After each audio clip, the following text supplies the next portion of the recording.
Student, class 12 NCERT math chapter number 10 vector algebra. Vector algebra में हमारा आज का टॉपिक है स्केलर और dot product of two vectors. Class 12 के अकॉर्डिंग बात करें, हमारे पास वेक्टर का प्रोडक्ट टू टाइप से होता है। एक हमारे पास होता है स्केलर प्रोडक्ट और दूसरा होता है vector product. Scalar and vector product two part है हमारे पास में।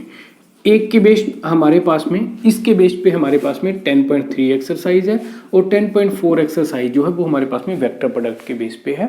वो हमारा नेक्स्ट टॉपिक होगा जो हमने डिस्कस करना है। अभी हम बात करेंगे वेक्टर प्रोडक्ट की। तो वेक्टर प्रोडक्ट के लिए लेट अस हमारे पास में टू वेक्टर हैं, एक वेक्टर ए और एक वेक्टर बी, और दोनों ही नॉन जीरो वेक्टर हैं, यानी कि A vector does not equal to zero and B vector does not equal to zero. तो इन दोनों की डॉट प्रोडक्ट की बात करें, देखो जब दो वेक्टर आपस में प्रोडक्ट कर रहे हैं, किसी भी तरीके से टू वेक्टर अगर मान लो यहाँ पर किसी भी प्लेन में टू वेक्टर हैं, वो कैसे हो सकते हैं? एक वेक्टर यहाँ पे, दूसरा वेक्टर यहाँ पर, और ये दोनों ही मूविंग वेक्टर हैं, हम इनको कहीं पर भी लेके जा सकते हैं। तो इस वेक्टर को मैं इसी तरीके से बिना इसकी डायरेक्शन और बिना मैग्नीट्यूड चेंज किए, यानी कि इस वेक्टर को अगर मैं डायरेक्शन और मैग्नीट्यूड चेंज कर देता हूँ तो अदर वेक्टर बन जाएगा। हमने इसकी डायरेक्शन और मैग्नीट्यूड चेंज नहीं करना, इतना ही मैग्नीट्यूड का ये वेक्टर को हम यहाँ से यहाँ पर लेकर आए। किस तरीके से हमने बनाया कि दोनों ही हमारे पास में को इनिशियल वेक्टर बने, कि एक ही पॉइंट से दोनों का को इनिशियल, यानी कि दोनों का इनिशियल पॉइंट सेम है। इस जितना इसका मैग्नीट्यूड था उतना ही यहाँ पे ये मैग्नीट्यूड हमने ले लिया। तो ये वेक्टर बी एक्चुअल में अभी यहाँ पे आ गया है, ये वेक्टर ए है। इनके बीच में यानी कि कोई ना कोई थीटा एंगल है, एक दूसरे के साथ में ये कोई एंगल बना रहे हैं। बात करते हैं अब इसकी। तो यानी कि एक्चुअली में क्या था, एक वेक्टर ये ए है नॉन जीरो वेक्टर, एक ये बी है नॉन जीरो वेक्टर। इन दोनों के बीच में ऐसे नहीं हमने मूव करवाना, हम ऐसे देख सकते हैं कि ये वेक्टर यहाँ पर मिलेंगे, दोनों ही इस तरीके से। यहाँ पे जो एंगल बन रहा है वो यही एंगल है थीटा। तो अब इन दोनों एंगल के बीच, दोनों ही वेक्टर के बीच में एक एंगल है थीटा। इन दोनों वेक्टर की प्रोडक्ट क्या होगी? दोनों वेक्टर की प्रोडक्ट होगी हमारे पास magnitude of vector A into magnitude of vector B cos theta. जो भी थीटा की वैल्यू है वो हम यहाँ पे पुट कर देंगे। थीटा की वैल्यू कुछ भी हो सकती है, थीटा की वैल्यू कुछ भी हो सकती है। बेसिकली जब हम प्रोडक्ट की बात करते हैं तो हमने थीटा की value, theta is less than or equal to पाई और greater than or equal to zero, यानी कि 0 से 180 के बीच में ये वो दोनों वैल्यू भी हो सकती हैं, 0 और 180। इस तरीके से हम प्रोडक्ट की बात करते हैं। देखो हम पाई से ज़्यादा वैल्यू क्यों नहीं लेते? अगर हमारे पास में एक वेक्टर ये है इस तरीके से और दूसरा वेक्टर यहाँ पे है, ये वेक्टर हमारे पास में इस तरीके से है, इन दोनों के बीच में 180 डिग्री एंगल है।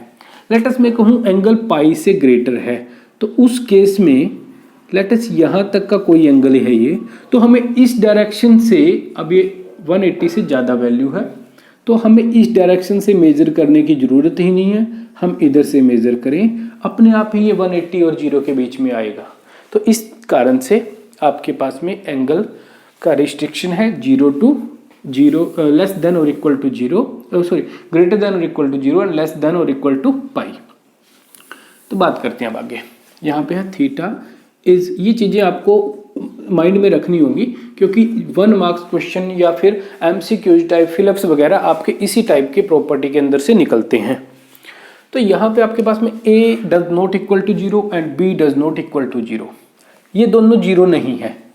अगर ये दोनों 0 नहीं है तो किसी भी नेगेटिव नंबर का या पॉजिटिव नंबर का हमारे पास में मैग्नीट्यूड कभी भी 0 नहीं आ सकता।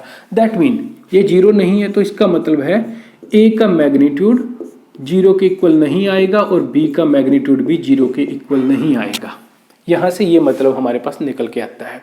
अब हम बात कर रहे हैं कि अगर एक हमारे पास में वेक्टर, अभी पहले हम इसको नॉन जीरो की बात ना करके सिंपली बात कर रहे हैं कि दो वेक्टर हैं ए बी, उन वेक्टर की प्रोडक्ट अगर 0 के इक्वल है तो प्रोडक्ट इक्वल टू 0 आने की पॉसिबिलिटी क्या क्या है हमारे पास? कि देखो ये होता है इक्वल में magnitude of A into magnitude of B into cos 0 degree, cos theta के इक्वल होता है। अब यहां से ये प्रोडक्ट 0 आने का मतलब क्या है? 1 2 3 थिंग्स, 3 नंबर्स कह लें हम, क्योंकि मैग्नीट्यूड ये भी एक नंबर आएगा रियल नंबर, ये भी एक रियल नंबर आएगा और ये वैल्यू पुट करने के बाद भी एक नंबर आएगा। 3 नंबर्स का मल्टीप्लाई हो रहा है, वो 3 नंबर्स का मल्टीप्लाई 0 के इक्वल किस केस में आ सकता है, उनमें से कोई भी 0 हो जाए। तो अगर a मैग्नीट्यूड 0 होता है, b मैग्नीट्यूड 0 होता है, यानी कि a magnitude is equal to 0 और b magnitude is equal to 0 और cos theta is equal to 0 degree, ये पॉसिबिलिटी हमारे पास बनती है यहां से 0 होने के लिए। लेकिन हमें यहाँ पे क्या दिया गया, ये हमने जनरली डिस्कस किया है कि a b के 0 होने की पॉसिबिलिटी ये है। अब अगर उसने कह दिया है कि a and b non zero vector, तो नॉन जीरो वेक्टर का कभी भी हमारे पास में मैग्नीट्यूड 0 के इक्वल नहीं हो सकता। मींस ये दोनों तो 0 के इक्वल नहीं है। क्या बचा हमारे पास में कि cos theta is equal to 0 degree है, और कोस थीटा 0 डिग्री होने का मतलब theta is equal to 90 degree, because 90 degree पर कोस की वैल्यू, कोसाइन रेशियो की वैल्यू हमारे पास में 0 होती है। तो यानी कि इसका मतलब सीधा सा निकलता है कि if a and b equal to 0 and a magnitude, या फिर a and b, a vector and b vector are non zero, then यहां से क्या निकलता है, a vector is perpendicular to vector b, दोनों के बीच में एंगल 90 डिग्री बनता है। ये रिजल्ट हमारे पास यहां से निकल के आता है। अब हमेशा ही देखो, मैंने यहां पे बताया आपके पास में किसी भी नंबर का हम मैग्नीट्यूड, किसी भी वेक्टर का हम मैग्नीट्यूड करेंगे वो एक रियल नंबर आएगा, ये भी रियल नंबर होगा। कोस थीटा, थीटा की हम कोई भी वैल्यू करते हैं तो पुट करते हैं तो कोस, जो जितने भी हमारे पास ट्रिग्नोमेट्री रेशियो है वो आपके पास में एक वैल्यू देते हैं, real value, real multiply real, यानी कि a इंटू बी की जो प्रोडक्ट होएगी वो एक रियल नंबर आती है। ये आपके पास में एक रियल वैल्यू या रियल नंबर आपके पास में आएगा। दूसरा हमने यहां से अभी डिस्कस किया कि अगर a और b नॉन जीरो वेक्टर हैं और a और b दोनों की प्रोडक्ट 0 है, जहां पर आपके पास में a does not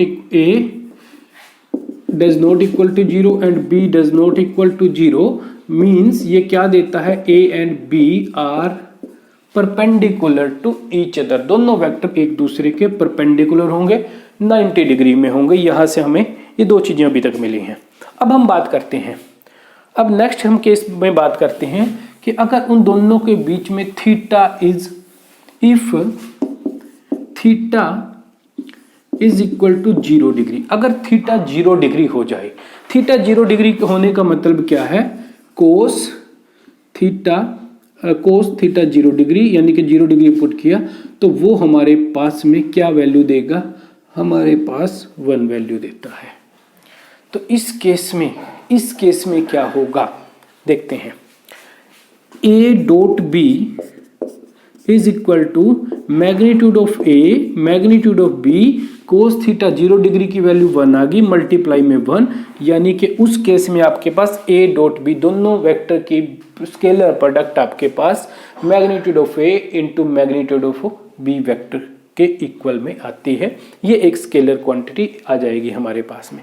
in case if theta is equal to 180 degree, 180 degree पर कोस 180 डिग्री आपके पास वैल्यू होती है -1, देन उस केस में a dot b is equal to magnitude of a magnitude of b into में -1, ये -1 आप यहाँ पे रिप्रेजेंट कर दोगे तो उस केस में ये आपके पास minus magnitude of a into magnitude of b के इक्वल में आपके पास में वैल्यू आ जाती है। यहां से आप देखोगे कि देखो ये है वेक्टर a, ये है वेक्टर b, इन दोनों के बीच में 180 डिग्री एंगल है। अगर हम a इस डायरेक्शन में था और इसी डायरेक्शन में हमने इस तरीके से b लेकर मल्टीप्लाई की पहले वाले केस में जब एंगल थीटा डिग्री है, तो उस केस में magnitude of a into magnitude of b एक वैल्यू आ रही है। नेक्स्ट केस में जब एंगल 180 है तो उस केस में b की डायरेक्शन इस तरफ हो गई है, तो उस केस में minus magnitude of a magnitude of b आ रहा है।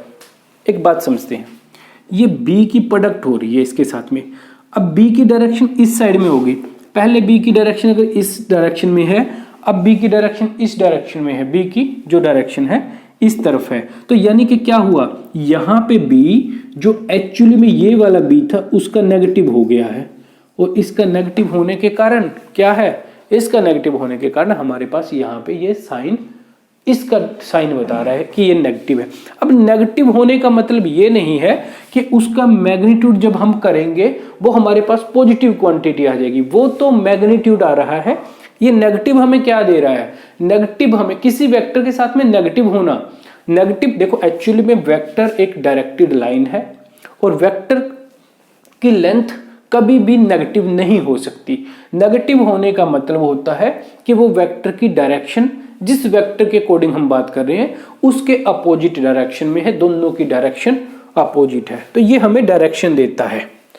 तो नेक्स्ट इसके बाद हम डिस्कस करते हैं एक प्रॉपर्टी। उस प्रॉपर्टी में क्या है कि अभी हमने यहां से ये डिस्कस किया कि a डॉट b जब 0 डिग्री है और 90 डिग्री है, दोनों केस हमने डिस्कस कर लिए हैं। 90 डिग्री पर 0 होगा यानी कि दोनों एक दूसरे के परपेंडिकुलर हैं। और अब बात करते हैं जब हम दोनों के बीच में एंगल 0 डिग्री है, दोनों के बीच में 0 डिग्री होने पर when theta is equal to 0 degree, इसकी प्रॉपर्टी तो हम डिस्कस कर चुके हैं। अब हम एप्लीकेशन देखते हैं एक छोटी सी इसकी। तो यहाँ पे हमारे पास में ये वैल्यू आती है, प्रोडक्ट दोनों की product a vector into b vector is equal to magnitude of a and magnitude of b. अब अगर हमारे पास में वो वेक्टर ए की प्रोडक्ट ए वेक्टर के साथ ही हो रही है तो उस केस में क्या होगा, यहाँ पे A vector into A vector means magnitude of A into magnitude of A, और इस केस में आपके पास आएगा answer magnitude of A vector magnitude का स्क्वायर। ये आपके पास में आंसर आ जाएगा। कहने का मतलब एक्चुअली में क्या है, ये वेक्टर ए है, इस वेक्टर की प्रोडक्ट इसी के साथ हुई, एंगल कितना हुआ दोनों के बीच में, दोनों के बीच में 0 डिग्री एंगल हुआ, तो उस केस में आपके पास में ये रिजल्ट आ जाएगा। नेक्स्ट अगर हमारे पास में एक प्लेन की बात करते हैं हम, 3 डायमेंशन प्लेन की। इस तरीके से 3 डायमेंशन प्लेन है x y z coordinate system में, यानी कि एक्स ये वाई, यहाँ पे वाई और यहाँ पे आपके पास जेड। इसका मतलब क्या है, इसका मतलब है कि जैसे प्लेन के अकॉर्डिंग एक एक्सिस ये हो गई, इस बोर्ड के अकॉर्डिंग एक एक्सिस ये जेड एक्सिस, ये वाई एक्सिस, और जो ये एक्स एक्सिस है ये किस तरीके से है, ये यहाँ पे इस तरीके से सामने की तरफ है, तो ये यहाँ पे इन दोनों के बीच में भी 90 डिग्री एंगल, इन दोनों के बीच में भी यहाँ पे 90 डिग्री एंगल बन रहा है, और यहाँ पे इन दोनों के बीच में भी 90 डिग्री, तीनों ही एक दूसरे के साथ में 90 डिग्री एंगल बना रहे हैं। तीनों ही वेक्टर एक दूसरे के साथ एंगल 90 डिग्री बनाते हैं। तो सिंपली एक बात क्या ध्यान में रहेगी कि अगर ए वेक्टर एक्स वाई या फिर वाई जेड या फिर जेड एक्सिस के अलोंग में कोई भी वेक्टर की प्रोडक्ट होएगी तो वो वेक्टर की प्रोडक्ट इज इक्वल टू 0 आएगी, क्योंकि उनके बीच में एंगल 90 डिग्री हो गया है। मींस अब मैं यहाँ पे यूनिट वेक्टर की बात करता हूँ। यहाँ पर एक्स एक्सिस की डायरेक्शन में एक वेक्टर है जिसका मैग्नीट्यूड 1 यूनिट है, and that is unit vector. क्या है वो unit vector in the direction of x axis is I, वो आई वेक्टर है। मैंने यहाँ पे रिप्रेजेंट कर दिया यूनिट वेक्टर, यहाँ पे हम रिप्रेजेंट कर देंगे इसको आई, यहाँ पे रिप्रेजेंट किया गया है जे, और यहाँ पे रिप्रेजेंट किया गया है के के साथ में। ये तीनों ही i j and k are respectively unit vectors of axis x axis in the direction of x axis, y axis and z axis respectively. ये आपके पास में यूनिट वेक्टर है। यूनिट वेक्टर मींस इनका जो मैग्नीट्यूड है वो आपके पास में 1 यूनिट आएगा। तो उस केस में अगर मैं यहाँ पे बात करूं, अब इसके अकॉर्डिंग यहाँ पे बात करूं, देखो दोनों के बीच में जो एंगल है, एंगल दोनों के बीच में आई और आई की प्रोडक्ट करता हूं, आई के साथ में कितना डिग्री का एंगल है, 0 डिग्री का एंगल है। तो उस केस में क्या आएगा, उस केस में आपके पास आएगा आई का मैग्नीट्यूड का स्क्वायर। ठीक है, ये आपके पास में होगा आई यूनिट वेक्टर जो है उसका मैग्नीट्यूड का स्क्वायर। तो उस केस में उस केस में आपके पास ये वैल्यू क्या आ जाएगी, देखो यूनिट वेक्टर का मैग्नीट्यूड कितना है यहाँ पे 1 है, 1 का square 1। Similarly j into j is equal to 1 and k into k is also 1। Means यहाँ से ओवरऑल हमें एक रिजल्ट मिला i into i is equal to j into k is equal to 1। ये वैल्यू 1 होती है। अब नेक्स्ट, जब हमारे पास प्रोडक्ट होएगी i की j के साथ, तो उन दोनों के बीच में 90 डिग्री एंगल है, तो i और j की प्रोडक्ट सिंपली एक वेक्टर i j के साथ में मल्टीप्लाई कर रहा है, यूनिट वेक्टर है ये। अब यहाँ पे यूनिट वेक्टर का भी कोई भी प्रॉब्लम हमें नहीं पड़ेगी कि मैग्नीट्यूड उसका कितना है, सिंपली कोस थीटा इसको 0 बना रहा है, जो भी वैल्यू होगी ये 0 के इक्वल हो जाएगी। सिमिलरली j इंटू के एंड k इंटू आई, ये वाले वेक्टर की प्रोडक्ट भी आपके पास क्या आएगी, 0 आएगी, यूनिट वेक्टर की प्रोडक्ट। तो इस तरीके से हमारे पास में ये यूज में होते हैं। अब अगर हमारे पास दो वेक्टर गिवन है, cos a vector and B vector, उनकी डॉट प्रोडक्ट अभी हमने देखा magnitude of A into magnitude of b होती है, इंटू में कोस थीटा। अब यहां से अगर हम एक अरेंजमेंट सेटअप करें कि cos theta is equal to किसके इक्वल आएगा, a into b divide by magnitude of a into magnitude of b, यानी कि दोनों वेक्टर के बीच में cosine of angle is equal to magnitude a into b divide by magnitude of a into magnitude of b के according हम उसको divide करें तो हमारे पास में कोसाइन ऑफ थीटा की वैल्यू आ जाती है। अगर हमने थीटा फाइंड आउट करना हो तो उस केस में theta is equal to cos inverse of a into b divide by magnitude of a into magnitude of b। इस तरीके से वैल्यू पुट करके हम उसको सोल्व करेंगे तो हमारे पास में आंसर मिल जाता है।